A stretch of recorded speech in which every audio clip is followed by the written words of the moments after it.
자, 오늘 말씀을 드리겠습니다. 오늘 말씀은 말씀이 육신이 되어 네 번째 시간으로 마음의 신앙에 집중하라, 이런 제목으로 말씀을 나누도록 하겠습니다. 지난 시간에 우리는 예수님이 자신이 이 땅에 오신 목적이 무엇인지 아주 분명하게 밝히신 말씀을 살펴보았죠. 바로 마태복음 5장 17절 말씀이었습니다. 내가 율법이나 선지자를 폐하러 온 줄로 생각하지 말라. 폐하러 온 것이 아니요 뭐 하러 오셨다고요? 완전하게 하려. 여기 율법과 선지자는 우리 연구한 대로 구약 성경을 가리키기도 하지만은 이 말씀의 뒷말씀들을 볼 때 문맥상 이것은 하나님의 율법을 가리킨다는 것을 알게 되었습니다. 그러면 여러분, 예수님이 율법을 완전하게 하기 위해 오셨다라는 말씀의 의미는 뭐였습니까? 제가 여러분의 이해를 더 돕기 위해서 다른 번역본의 말씀을 읽어보도록 하겠습니다. 영어로 New Living Translation이라는 번역본인데요. 내가 온 목적에 대해 오해하지 말라. 나는 모세의 율법이나 선지자의 글을 폐하러 온 것이 아니라, 그럼 다 같이 읽어봅시다. 시작. 그것들의 목적을 이루기 위해 왔느니라. 네, 예수님은 율법의 목적을 이루시기 위해 오셨습니다. 그래서 예수님은 율법에 너는 내 앞에 다른 신들 있게 말지니라 라는 율법이 있으니까 이 땅에 오셔서 하나님에게 집중하는 삶을 사셨습니다. 하나님은 예수님의 매일의 삶의 중심이셨어요. 예수님에게 하나님은 첫째였고 마지막이었고 최고였습니다. 그래서 예수님은 이 계명을 지키셨고 완전하게 하셨습니다. 율법은 말하기를 내 이웃에 대하여 거짓 증거하지 말라고 하셨어요. 그래서 예수님이 오셔서 진실하고 정직하게 사셨습니다. 예수님은 입으로 거짓을 말하지 않으셨고 삶으로도 거짓을 말하지 않으셨습니다. 그래서 예수님은 이 계명을 지키셨고 완전하게 하셨습니다. 율법은 말하기를 안식일을 기억하여 거룩히 지키라 하셨습니다. 그래서 예수님께서 오셔서 제7일에 하나님을 예배하기 위해 회당에 가셨습니다. 그런데 예수님은 단지 그것만 하신 게 아닙니다. 안식일에 선한 일을 하셨고 병자를 고치셨고 마음 상한 자를 치료해 주셨습니다. 그렇게 하심으로 예수님은 안식일을 지키셨고 율법을 완전하게 하셨습니다. 율법은 말하기를 내 이웃을 내 몸과 같이 사랑하라.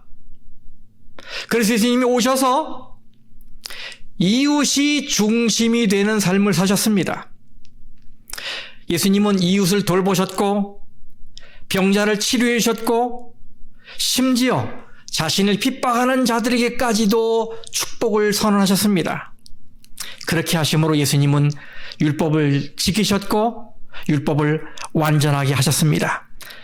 이렇게 예수님은 율법의 목적을 이루시고 율법의 의미대로 사셨습니다. 그리고 예수님은 그 율법을 보호하시고 동시에 그 율법이 요구하는 대로 죽어야 하는 우리 인간을 살리기 위해 십자가의 희생을 선택하신 거예요. 이제 예수님은 오늘 아주 중요한 말씀을 이어가십니다. 저는 이 말씀을 연구하다가 갑자기 이 미국의 TV 프로그램 중에 지금은 중단됐지만 당시에 꽤 인기를 얻고 있었던 한 프로가 생각났습니다. 그 프로의 이름은 프로스 앤 조즈예요. 이건 리얼리티 게임 쇼인데요. 이 프로그램의 컨셉은 이렇습니다. 어떤 은퇴한 프로 운동선수들이 쇼에 등장합니다.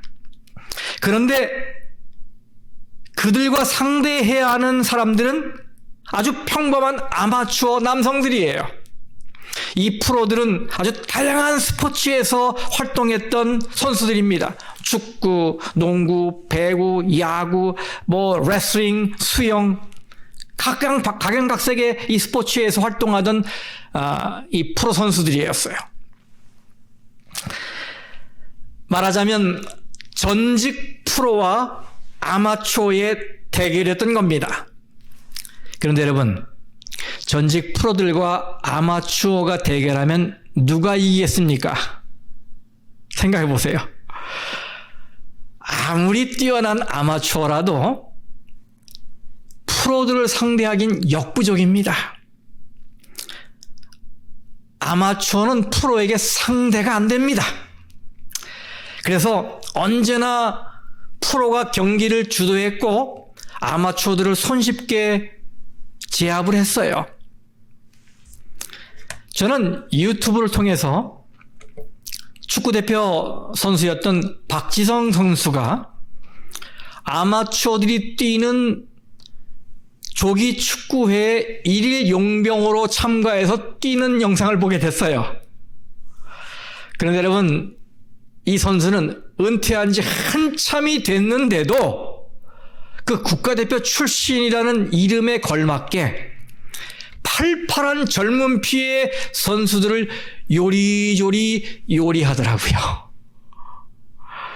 사실 아마추어와 프로가 경기를 하는 건 불공평하고 부적절한 것입니다. 왜냐하면 게임이 되질 않기 때문이에요. 그런데 제가 지금 읽으려고 하는 이 말씀은 저에게 그런 느낌을 줍니다. 아마 저뿐만 아니라 여러분도 그렇게 느끼실 거라고 생각이 돼요. 다시 말하면 아마추어들이 프로를 상대하는 것 같은 이 말도 안 되는 게임 같은 거 말입니다. 자, 성경 말씀을 보겠습니다. 마태복음 5장 20절 말씀입니다. 내가 너희에게 이르노니 너희 의가 서기관과 바리새인보다 더 낫지 못하면 결코 천국에 들어가지 못하리라. 여러분 보십시오. 천국의 주인이신 예수님께서 천국 문을 꼭꼭 틀어 잠그시겠다는 겁니다. 굳게 닫으시겠다는 겁니다. 누구에게요? 의가 서기관과 바리새인보다 더 낫지 못한 자에게 그렇게 하시겠다는 거예요. 여기 결코라는 말은 헬라어의 우메를 번역한 것인데 이것은 이중부정어입니다. 이중부정어. 다시 말하면 우도 no 이 말이고 매도 no 이런 말이에요. no 이중으로 부정하는 말이란 말이에요. 여러분, 한 번 no도 아니고 no 두 번씩이나 이렇게 사용하신 이유는 무엇일까요? 헬라어에서 이 두 말이 같이 사용될 때는 부정의 의미가 아주 강할 때입니다. 어떤 수단과 방법으로도 안 되니 각오해라 이 말이에요. 이건 허튼 말이 아니니 너 명심해야 돼 하고 쐐기를 박는 것입니다. 여러분, 이 말씀을 들을 때 가슴이 좀 뜨끔해지지 않습니까? 너의 의가 서기관과 바리새인보다 더 낫지 못하면 결코 결코 천국에 들어가지 못하리라. 여러분, 우리의 의가 어떤 자보다 나아야 한다고 하셨어요? 예, 서기관과 바리새인. 이건 마치 스포츠 경기에서 아마추어인 우리들에게 프로들과 상대해서 그들보다 월등히 나아야 한다라는 말씀과 같은 겁니다. 불공평한 일이고 불가능한 일이란 말이에요.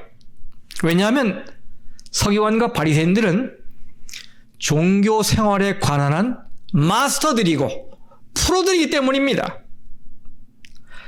먼저 서기관에 대해서 알아볼까요?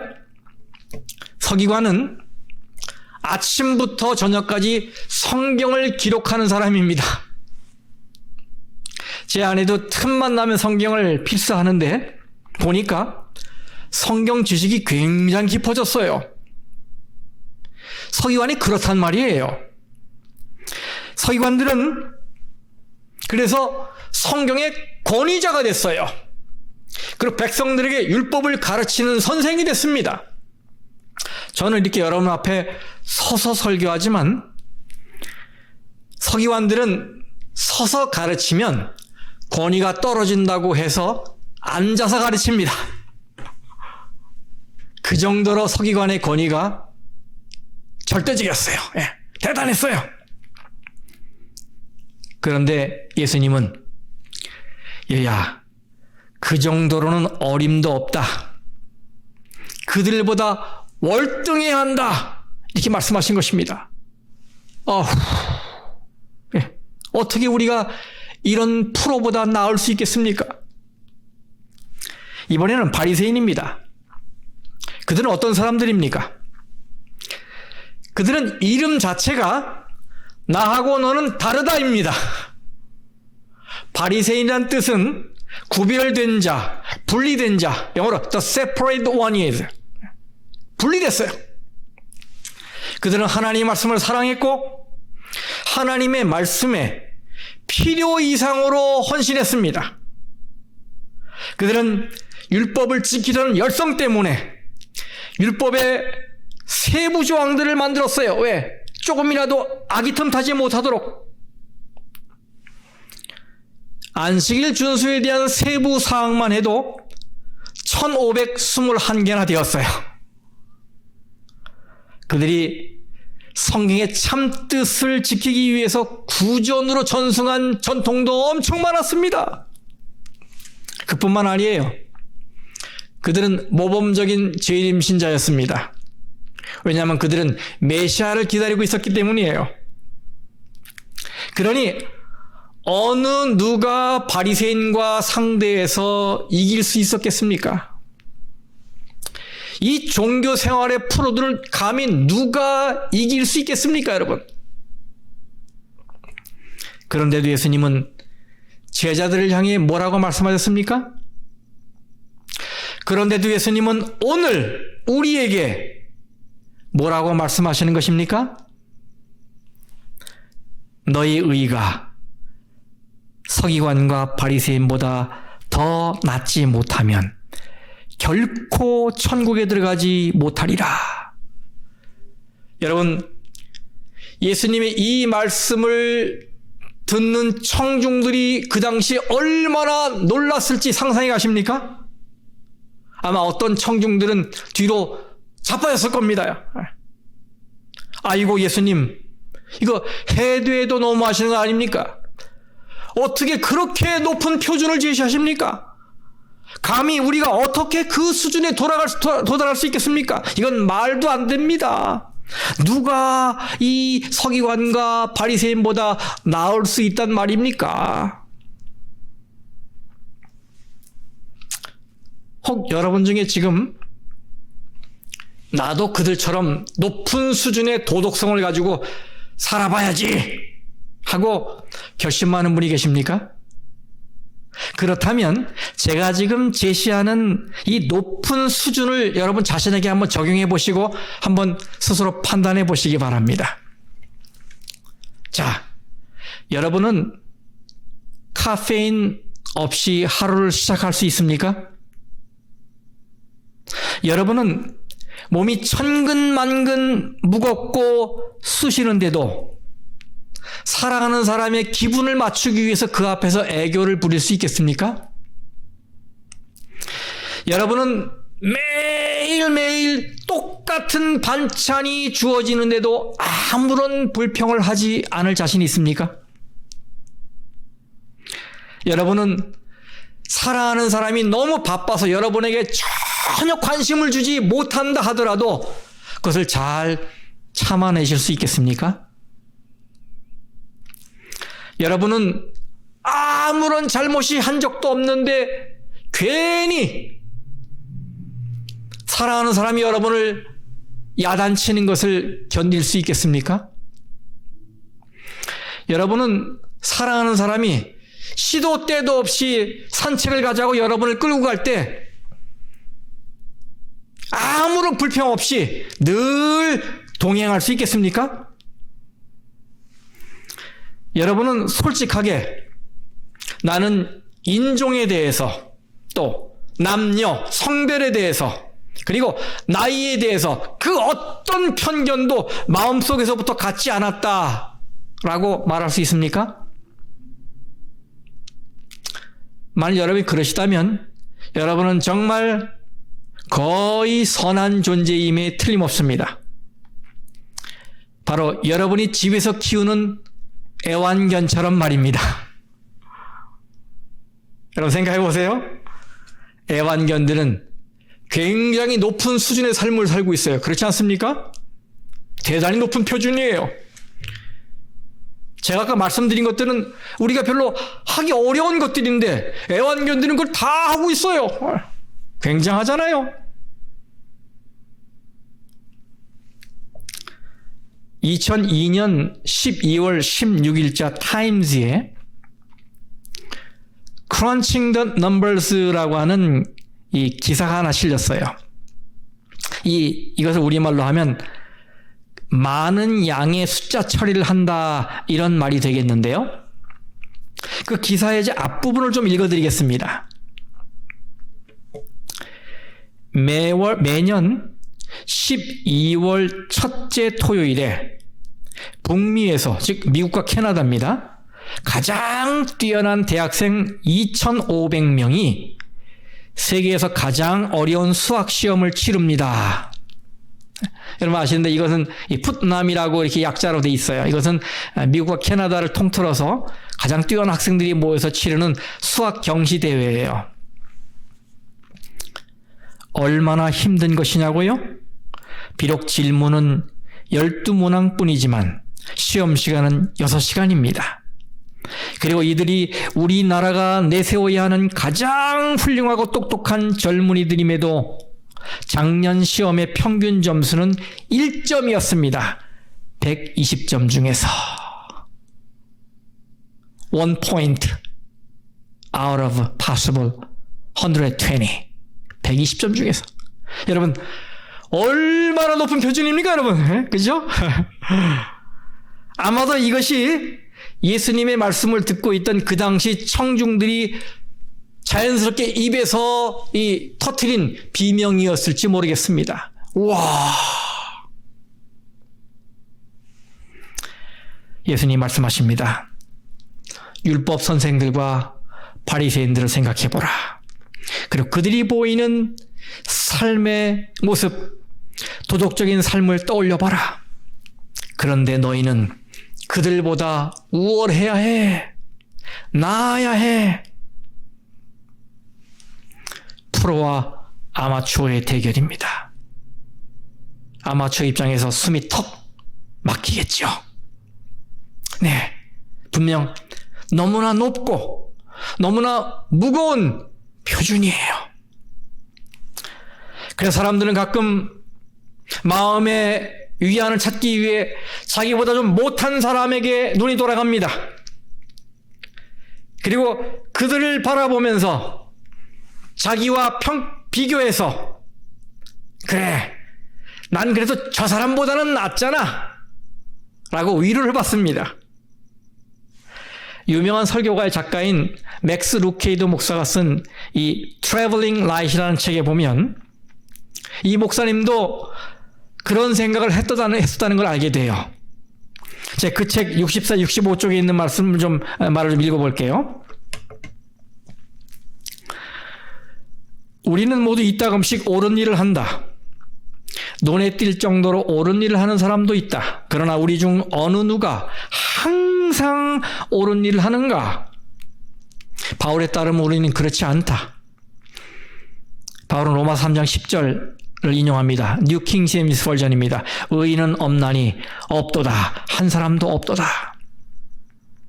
어떤 사람은 자기는 좀 다르다고 말할지 모르겠다. 맥스, 나는 완벽하지는 않지만 대부분의 사람보다는 낫습니다. 나는 좋은 삶을 이어오고 있습니다. 규칙을 어기지 않고 마음을 아프게 하지도 않습니다. 나는 사람들을 돕고 사람들을 좋아합니다. 다른 사람과 비교해 볼 때 나는 내가 의로운 사람이라고 말할 수 있다고 생각합니다. 나는 이런 것을 어머니에게 시도해 보았다. 맥스가 어머니에게 시도해 본 거예요. 어머니는 내 방이 깨끗하지 않다고 말했고 나는 어머니에게 동생 방에 같이 가보자고 요청했다. 동생 방은 언제나 더 지저분했다. 보세요. 그의 방과 비교하면 제 방은 정말 깨끗하잖아요. 하지만 이것이 통한 적은 없다. 어머니는 나를 데리고 복도를 따라 그녀의 방으로 갔다. 깔끔한 방이 이뤘을 때 어머니는 정말 옳았다. 그녀의 옷장은 깨끗했고 그녀의 침대도 깨끗했고 화장실도 깨끗했다. 어머니의 방과 비교했을 때 내 방은 뭔가 잘못되었다. 그녀는 나에게 자신의 방을 보여주고는 이렇게 말했다. 이것이 내가 깨끗하다고 말하는 것의 의미야. 하나님도 마찬가지이시다. 그분은 자신을 가리키며 말씀하신다. 이것이 내가 의라고 말하는 것이니라. 여러분 정말 높은 표준이죠. 압도가 됩니다. 우리가 어떻게 그 표준에 도달할 수 있을까요? 그런데 여러분 참 다행스럽게도 여러분에게 기쁜 소식이 있습니다. 이것은 저에게도 그렇지만 여러분에게 분명히 그럴 거라고 생각이 돼요. 그것은 예수님은 언제나 우리의 마음을 원하신다는 사실이에요. 예수님의 관심은 우리의 마음에 있다는 사실이에요. 예수님은 우리의 외적 행위에 대해서는 조금도 관심을 갖지 않으세요. 늘 우리의 마음을 들여다보세요. 제가 이걸 어떻게 알게 되었냐고요? 네, 예수님께서 이 산상설교를 하시기 수백 년 전에 예레미야 선지자를 통해서 주신 말씀 때문입니다. 자, 예레미야 31장에 있는 말씀을 보겠습니다. 예레미야 31장 31절부터 제가 읽겠습니다. 여호와의 말씀이니라. 보라, 날이 이르리니 내가 이스라엘 집과 유다 집에 새 언약을 맺으리라. 이 언약은 내가 그들의 조상들의 손을 잡고 애굽 땅에서 인도하여 내던 날에 맺은 것과 같지 아니할 것은 내가 그들의 남편이 되었어도 그들이 내 언약을 깨뜨렸습니다. 여호와의 말씀이니라. 그러나 그날 후에 내가 이스라엘 집과 맺을 언약은 이러하니 곧 내가 나의 법을 그들의 속에 두며 그들의 마음에 기록하여 나는 그들의 하나님이 되고 그들은 내 백성이 될 것이라. 여호와의 말씀이니라. 여러분, 하나님은 율법을 우리의 마음에 새기셨습니다. 새 언약하에 있는 백성은 율법이 생각에, 마음에 있는 자예요.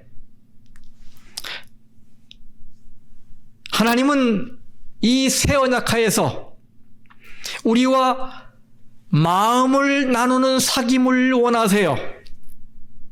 그리고 우리에게서 마음으로부터 우러나오는 헌신, 마음으로부터 우러나오는 순종을 기대하십니다. 그러므로 여러분, 서기관과 바리새인들보다 더 나은 의란 무엇을 말하는 것입니까? 그들이 일주일에 2번 금식하니까 우리는 3번 금식해야 한다는 얘기입니까? 그들이 하루에 3번 기도하니까 우리는 밤새 기도해야 한다는 말입니까? 아닙니다. 이런 외적인 종교 행위는 예수님의 관심 대상이 아닙니다. 그래서 우리는 그 프로들보다 더 많은 일을 해야 한다는 부담에서 벗어나게 됐어요. 얼마나 감사합니까, 여러분? 그렇죠?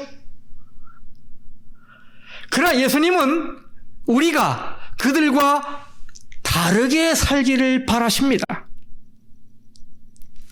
이것을 예수님은 이 본문의 말씀이 기록된 마태복음 5장의 이 나머지 말씀들에서 설명하셨어요. 거기서 예수님은 6가지의 성경상 예를 제시하시면서 우리가 서기관과 바리새인들의 의보다 능가할 방법을 가르치십니다. 이것은 다음 시간부터 제가 하나하나 살펴볼 겁니다. 여기서 예수님은 매번 너희가 전에는 이런 말을 들었으나 라고 시작하시면서 그들이 이제껏 겉만 번지르르한 외적 행위에 집중하며 살았다고 지적하십니다. 그리고 나서 나는 너희에게 이르노니 라고 말씀하시면서 율법의 정신을 가르치시고 마음의 깊은 단계로 들어가십니다. 깊은 단계로 들어가세요. 이 과정에서 예수님은 율법에 대한 이 바리새인들의 접근을 완전히 뒤집어 놓으셨어요. 너희는 율법 조항들에 대해서는 완벽했지만 율법의 목적, 율법의 스피리트, 정신이 부족하다라고 지적하신 거예요. 여러분, 그들은 정말 완벽주의자였습니다. 여러분, 완벽주의자들은 해야 할 일과 하지 말아야 할 일에 목록이 필요해요. 시대마다 바리새인들이 등장합니다. 그들은 신중하게 죄를 정의하면서 그런 일들을 해왔어요. 그들은 죄를 행위의 측면에서 봅니다. 하지만 예수님은 그런 시도를 뒤집으셨습니다. 예수님은 이 바리새인들의 바보 같은 짓을 거부하시면서, 장난 같은 짓을 거부하시면서 율법의 문자를 넘어서 그 안에 영적 의미를 드러내셨어요. 영적 의미. 그러면서 문제의 핵심은 행동이 아니라 그 행동 이전의 마음의 생각과 태도라고 가르친 것입니다. 그러면서 예수님 당시뿐만 아니라 오늘날에도 존재하는 이 바리새주의에 철퇴를 가하시는 거예요. 너희 의가 바리새인과 서기관과 바리새인보다 더 낫지 못하면 결코 천국에 들어가지 못하리라. 그렇습니다. 예수님이 우리에게 요구하시는 더 나은 의란 행동 이전에 마음의 생각이 하나님의 뜻을 향해 가 있는 것입니다. 그러면 성도 여러분들이시여, 신앙생활 하실 때에 종교 행위에 집착하지 마십시오. 마음에 초점을 맞춰야 합니다. 마음 신앙이 회복이 돼야 합니다. 마태복음 15장 8절 말씀입니다. 이 백성이 입술로는 나를 공경하되 모는 내게서 멀도다, 마음은 내게서 멀도다. 그러므로 오늘 나의 신앙에 예수님이 찾으시는 그 마음이 있는지 한번 돌아보시기 바랍니다. 오늘 나의 예배에 내가 정말 하나님께 영광을 돌리려는 그 마음이 들어있는가? 오늘 나의 찬양에 정말 하나님께 감사하는 그 마음이 들어있는가? 오늘 내가 헌금을 드릴 때 정말 그 안에 내 마음을 담고 있는가? 오늘 우리는 안식일을 맞이했어요. 이제 24시간 동안 하나님과 가까워지는 것입니다. 그런데 내 속에 그 하나님과 진실한 교제와 사랑을 나눠야 되겠다고 하는 마음을 가지고 이 안식일을 보내고 계십니까? 중요한 얘기죠. 그 옛날 서기관과 바리새인처럼 되지 않으려면 우리는 우리의 마음을 잘 살펴야 합니다. 그들의 종교 생활을 생각해 보세요. 그들은 사람들에게 보이는 부분에 집중했습니다. 뒤에서 별의별 짓을 다 하면서도 사람들 앞에서는 착한 척, 선한 척, 거룩한 척하는 척척 박사들이었어요. 그래서 예수님은 마태복음 23장 5절에서 이 바리새인들을 모든 행위를 사람에게 보이고자 하는 자들이라고 꼬집으신 거예요. 그러므로 우리는 이제 사람들에게 이 보이려는 행동을 그만두고 하나님 앞에서 진정성 있는 마음 신앙을 회복해야 합니다. 동의하십니까? 마음 신앙.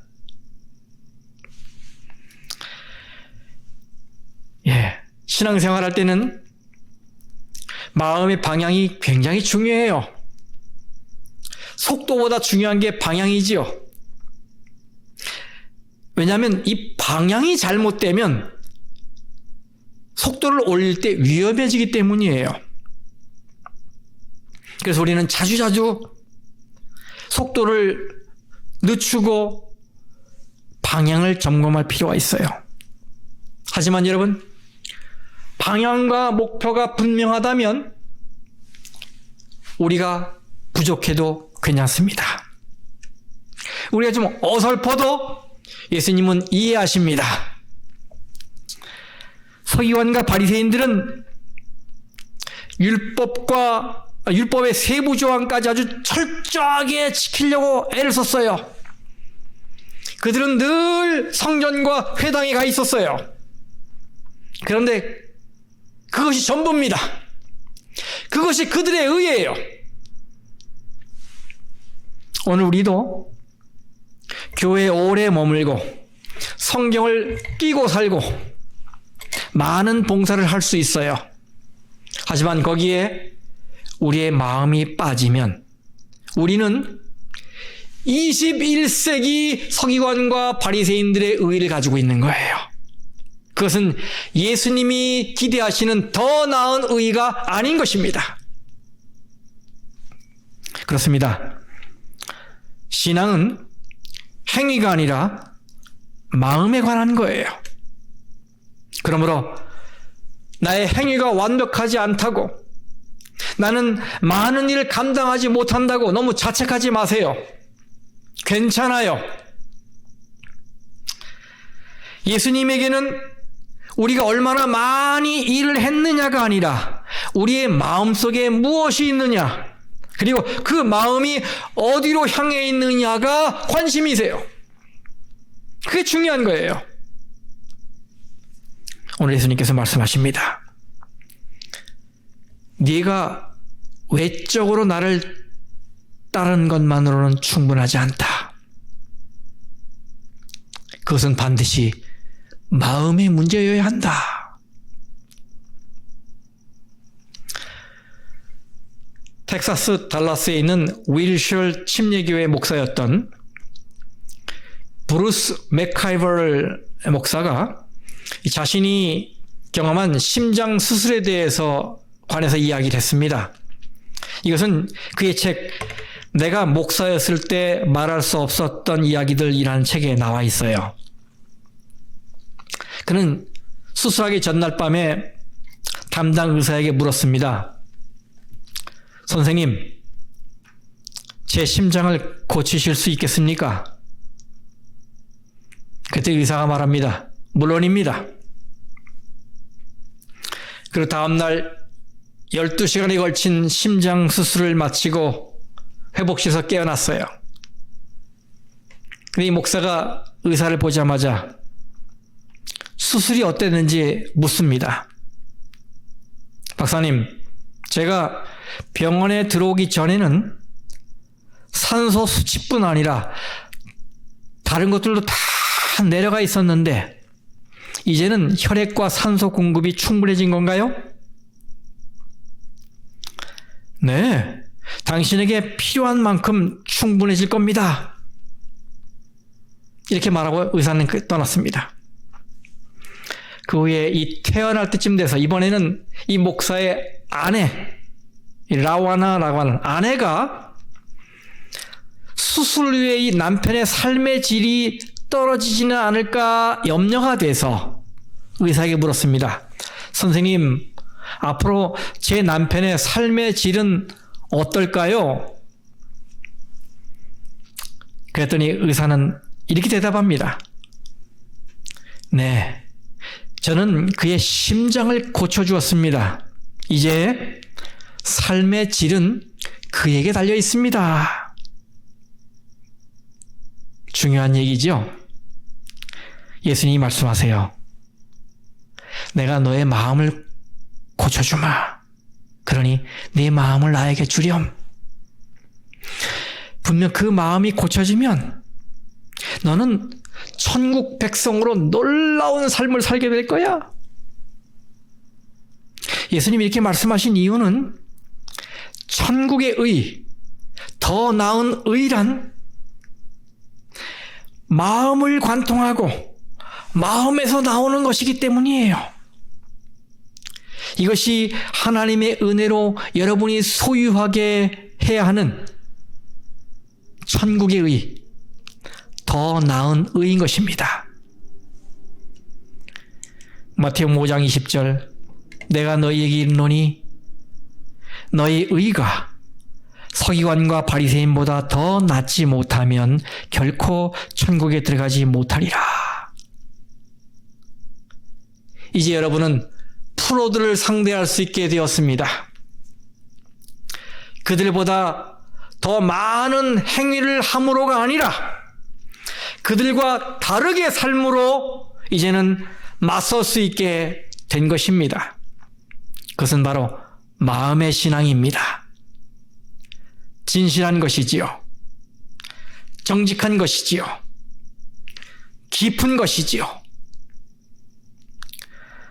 그리고 이제 여러분은 앞으로 얼마나 이 마음의 신앙에 충실하느냐에 따라서 천국 백성으로서의 여러분의 삶의 질이 달라지게 될 것입니다. 우리가 어떻게 하느냐에 따라서 우리의 이 삶의 퀄리티가 달라지게 될 거예요. 성도 여러분, 부디 마음의 신앙에 집중하여 사시길 바랍니다. 오늘 이 진실한 마음으로 하나님을 섬기며 하나님과 행복한 교제를 나누시게 되길 바랍니다. 이 안식일에 하나님의 평강이 여러분 가정에 풍성히 임하기를 주님의 이름으로 축원합니다.